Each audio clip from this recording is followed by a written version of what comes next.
Eu amo esse Deus demais, amados. Eu tenho paixão por esse Deus que nos mostra cada coisa assim através da palavra. De uma canção como essa, né? Deus mostra cada coisa no nosso coração. E eu quero pensar com você nessa manhã acerca dessa palavra de Deus abençoada, né? E agradeço a Deus mais uma vez pela oportunidade de estarmos aqui na casa do Pai, né? O apóstolo Paulo. Nós estamos muito felizes pela recuperação do meu cunhado.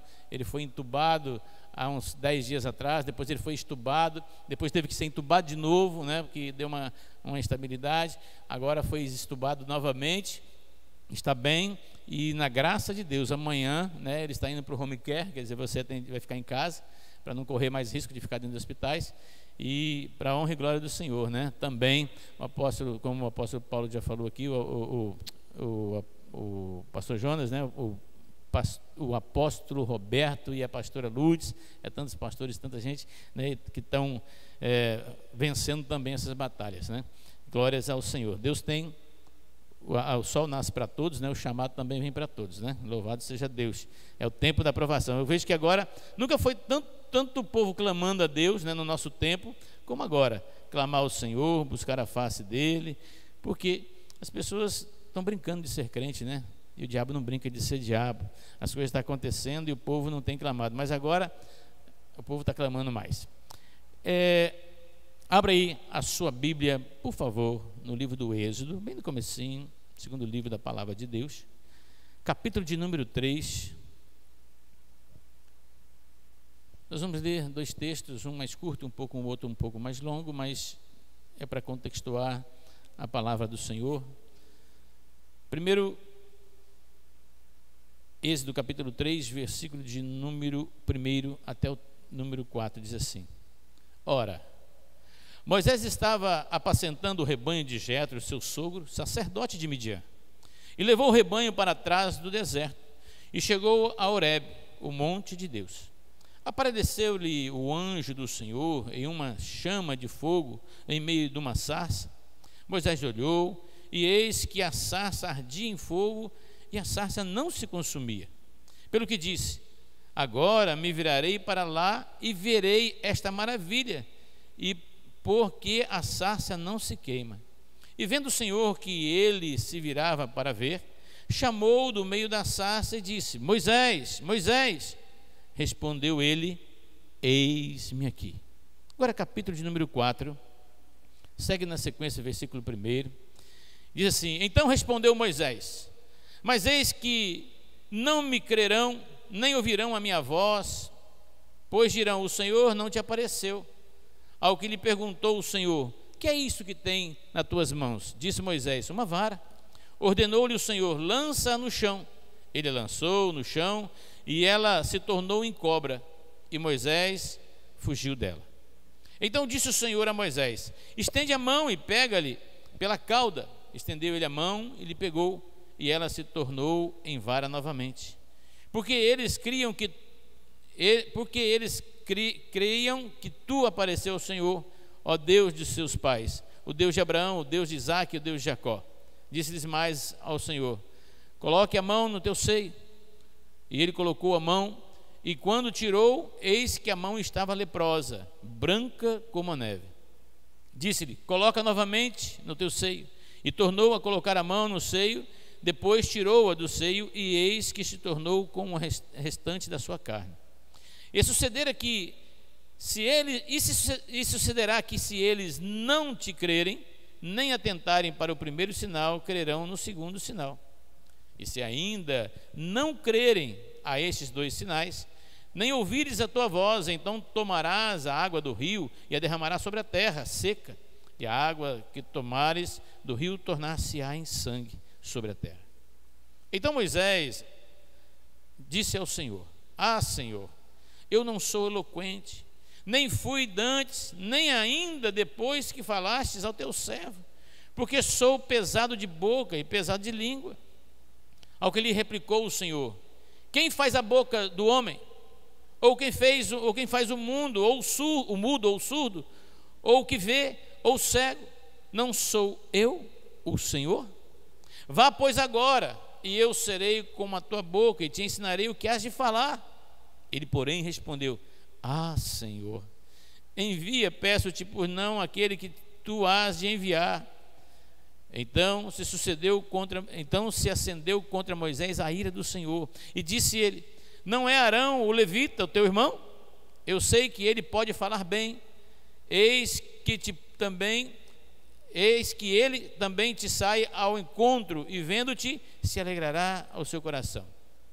Tu, pois, lhe falarás e porás as palavras na boca, e eu serei com a tua boca e com a dele, e vos ensinarei o que haveis de fazer.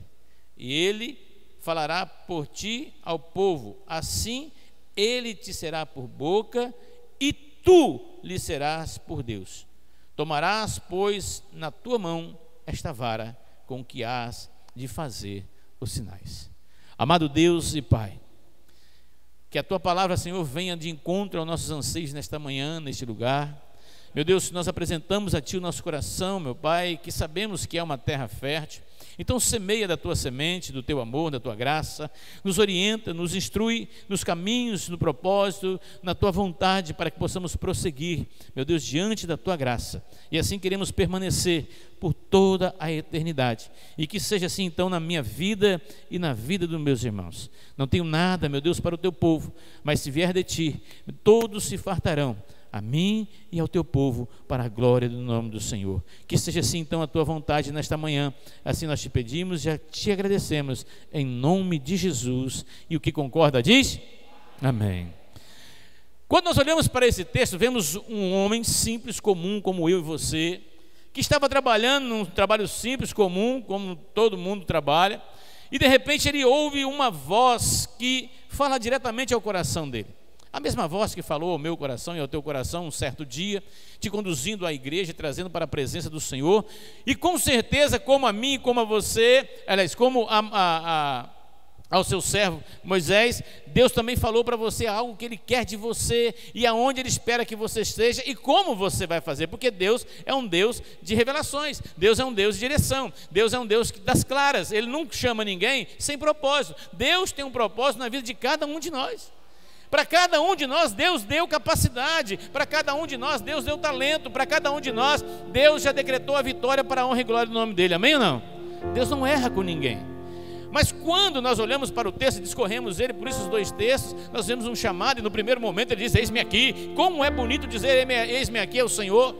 Porém, quando vem as responsabilidades de um propósito, então começamos a ver um homem separado de Deus a fraquejar dentro de si mesmo, ao ponto de Deus dizer: vá, porque eu vou colocar as palavras na tua boca e você vai ser o Deus do seu irmão. Olha o que Deus diz ali. Ele vai ser teu servo e você vai ser Deus dele, como Deus dele. Quer dizer, o que vem da sua boca vai ser lei, vai ser autoridade. É o que Deus fala para mim e para você. Quando Ele nos convoca para o reino dEle, para a obra dEle, Ele diz que nós seremos boca de Deus na terra. Então nós seremos boca ativa do Senhor. E Ele diz que nós lançaremos palavras de bênção, e a terra que nós abençoarmos será abençoada.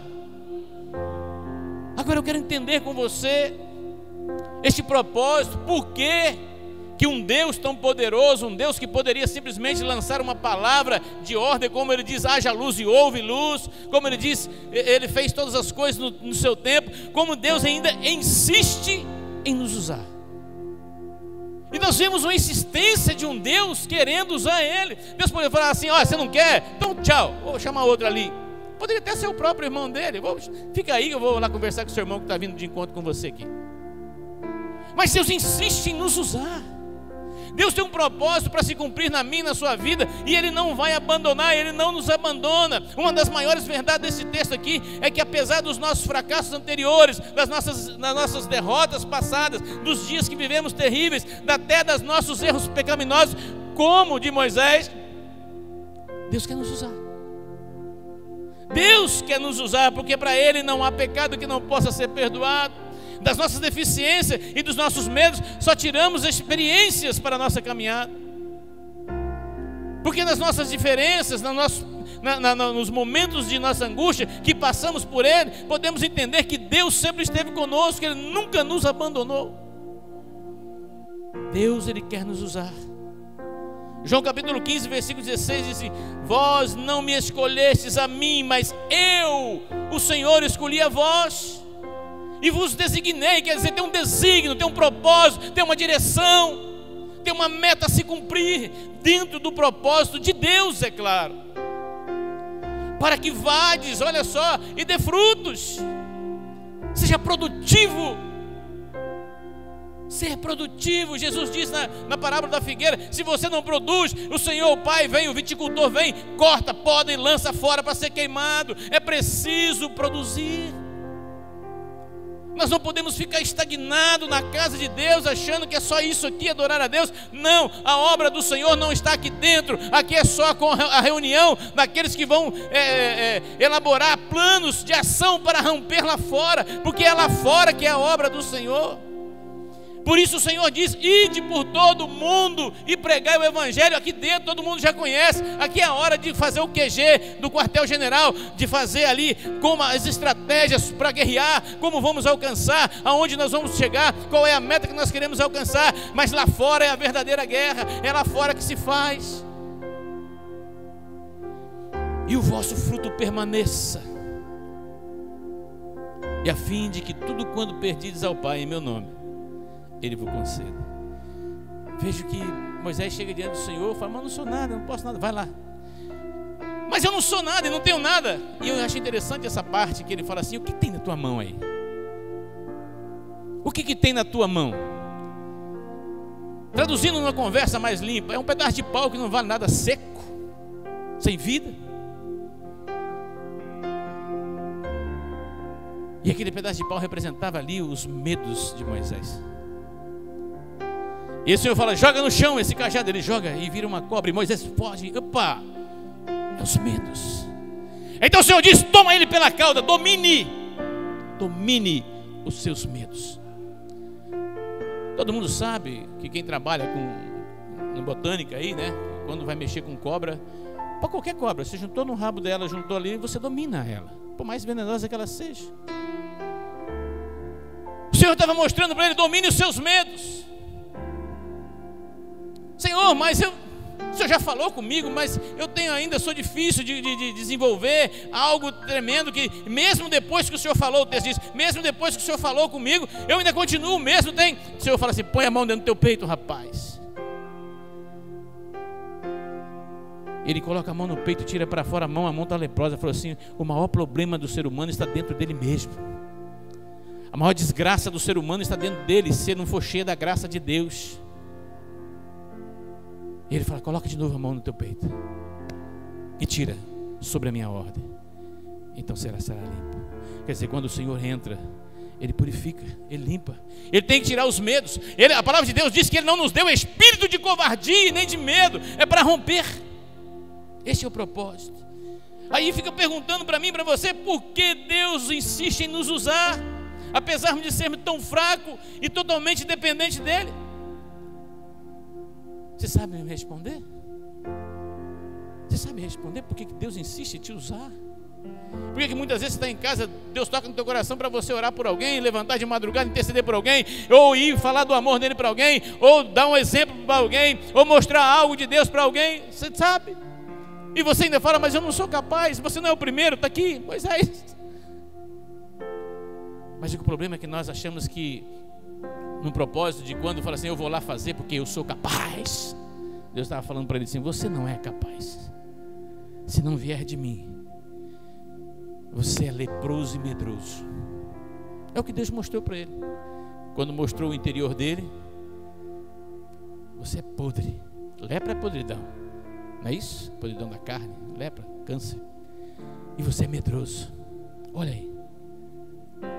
Mas se você for comigo, o que eu te ordenar a fazer, você vai dar fruto para a glória do meu nome.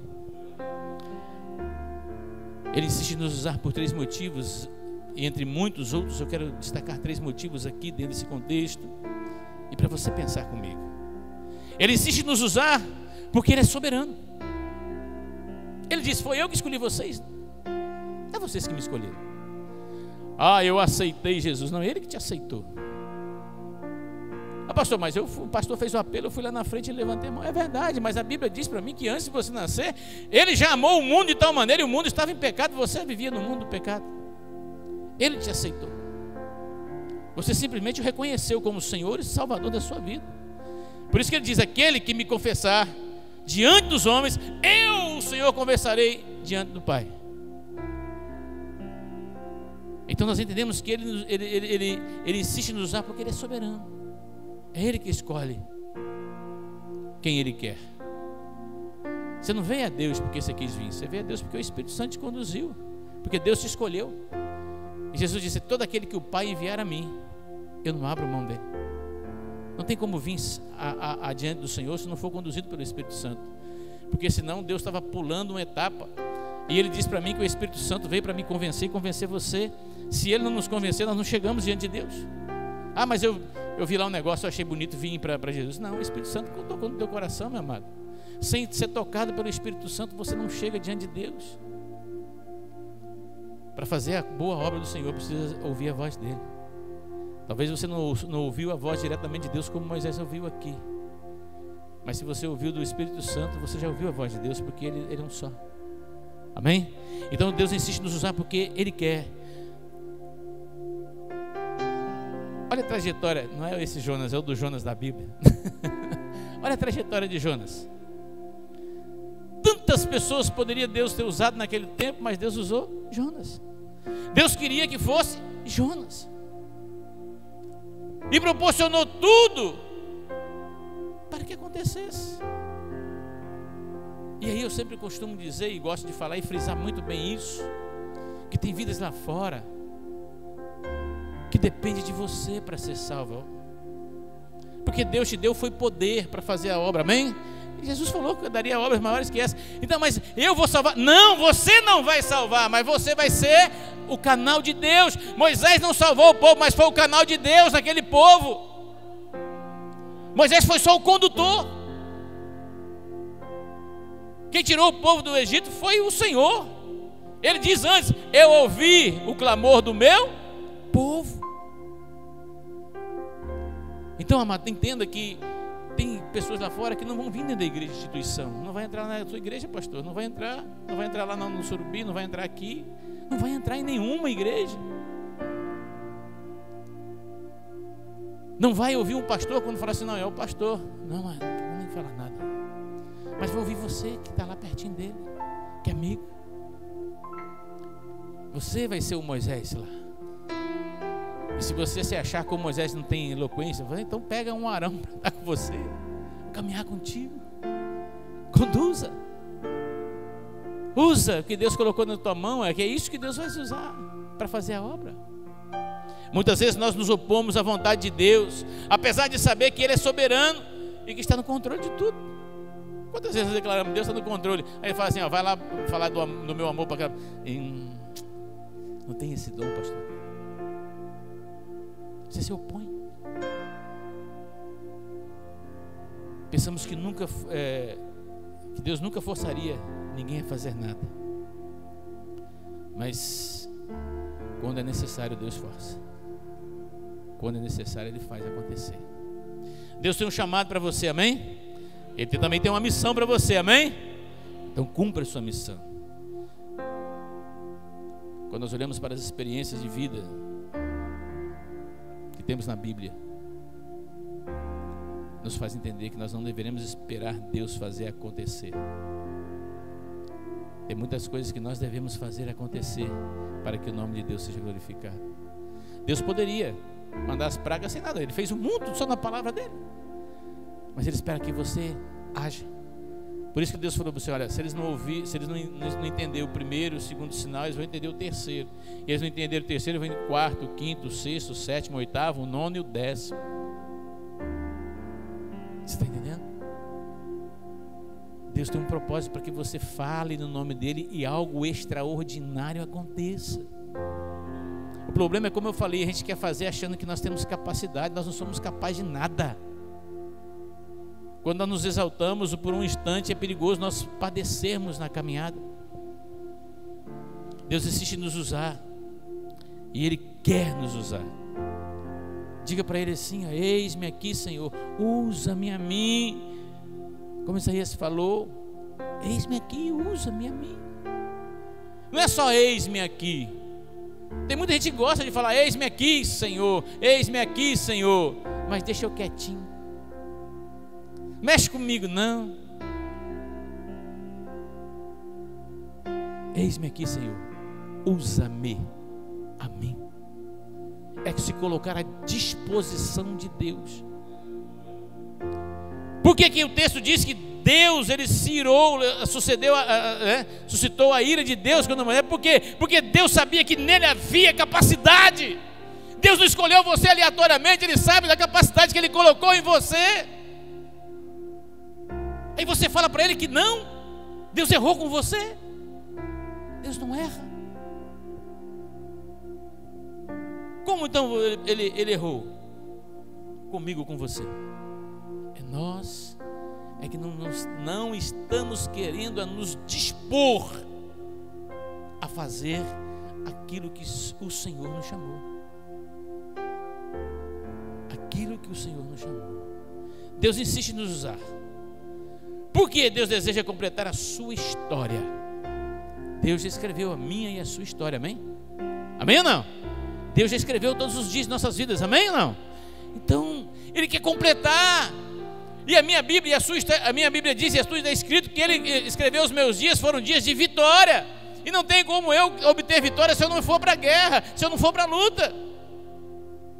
Como eu vou obter vitória? Como eu vou alcançar o prêmio da minha vocação se eu não corri a carreira? Como eu vou poder dizer lá, eu completei a carreira? Do que se eu não corri ela? Eu só vou dizer: guardei a fé. Tem muitos aí, pastores, que estão dizendo isso. Vai chegar no final do último dia, vai dizer assim: pastora, eu guardei a minha fé. Aí, parafraseando com outro texto, eu imagino Deus falando assim: tira a fé dele e coloca naquele que tem 10 fé lá, vai, deixa ele para lá. Eu preciso completar a obra. Eu estou parafraseando, isso não está escrito na Bíblia, não é? São pensamentos, conjecturas, tá? Deus não vai fazer isso, não. Eu estou dizendo assim, lá no talento, lembra? Tira o talento de um, coloca no outro. Tira você falar que eu guardei a minha fé.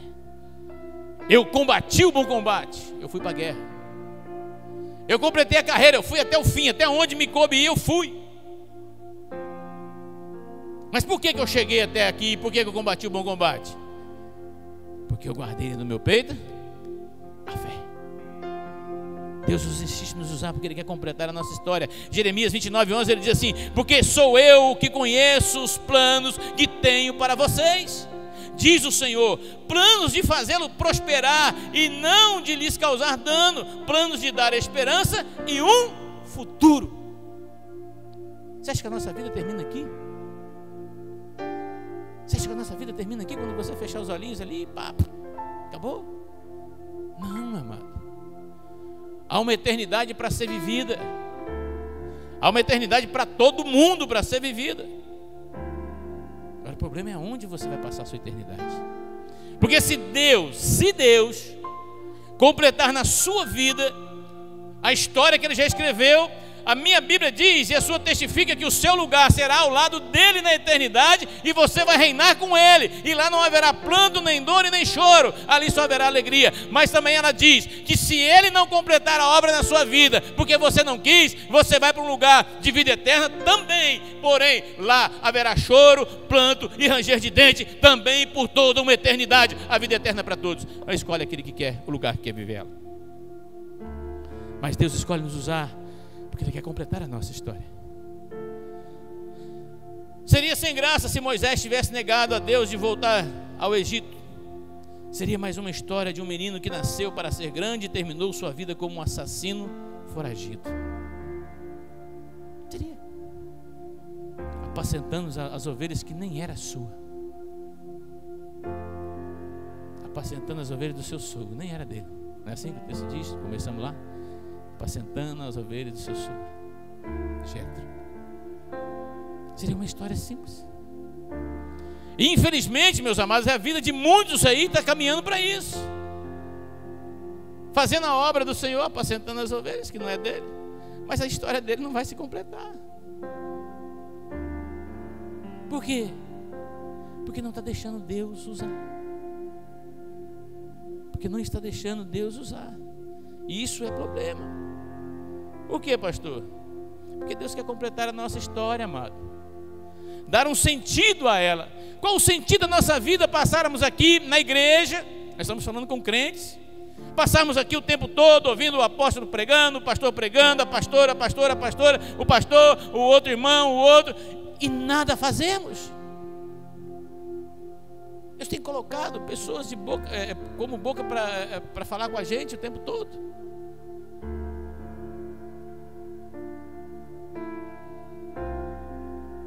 Jesus nos livrou da escravidão, amado, do pecado, para vivermos uma vida extraordinária, não uma vida medíocre.